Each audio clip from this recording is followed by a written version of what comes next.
Break के बाद फिर से आप सबका इस्तकबाल करती हूं और अगली खबर का रुख करते हैं।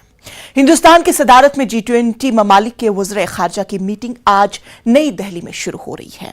G20 ममालिक के वज़ीर खारजा के साथ साथ दीगर वफूद दिल्ली पहुंच चुके हैं। इजलास के 2 सेशन होंगे। मीटिंग में उभरते हुए आलमी चैलेंज और बैनुल-अक़वामी उमूर पर नुक्ते नजर साझा किया जाएगा। इस मीटिंग में इक्तिसादियात, खुराक और तवानाई की यकीनी फराहमी, तरक्याती ताउन समेत नए और उभरते हुए खतरात समेत मुख्तलिफ पर तबादुल ख्याल किया जाएगा। आगे जाके तुम पूरी वाइट आ जाएगी। आ गई है। जाओ जाओ, देखो पहले मैम को दे दो, जल्दी लो जल्दी।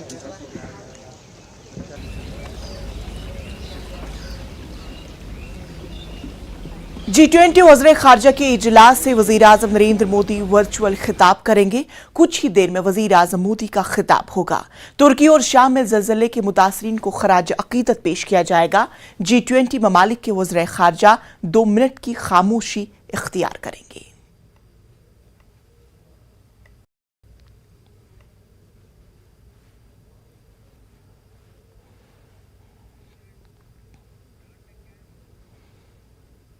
शिमाल मशरक़ की 3 रियासतों त्रिपुरा, मेघालय और नागालैंड के लिए आज अहम दिन है।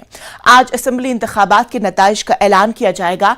वोटों की गिनती 8 बजे से शुरू हो गई, जिसके लिए सख्त हिफाजती इंतजाम किए गए हैं। त्रिपुरा में 16 फरवरी को और नागालैंड और मेघालय में 27 फरवरी को इंतखाब हुए थे। गौरतलब है कि त्रिपुरा में फिलहाल बीजेपी की हुकूमत है, जबकि नागालैंड में नेशनलिस्ट डेमोक्रेटिक पार्टी और मेघालय में नेशनल पीपल्स पार्टी की हुकूमत है।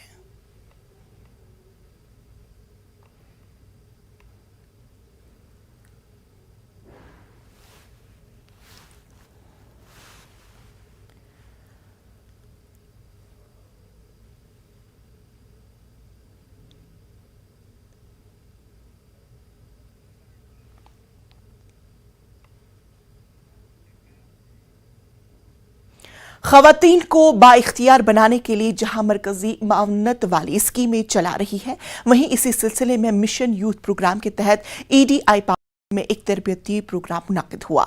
इसकी सदारत डायरेक्टर EDI एजाज अहमद भट्ट ने की। प्रोग्राम में जिला पुलवामा के मुख्तलिफ इलाकों से ताल्लुक़ रखने वाली लड़कियों को तरबियत फराहम की गई, ताकि ख़वातीन अपना रोजगार खुद कमा सके और दूसरों के लिए भी रोजगार के वसाइल पैदा कर सके।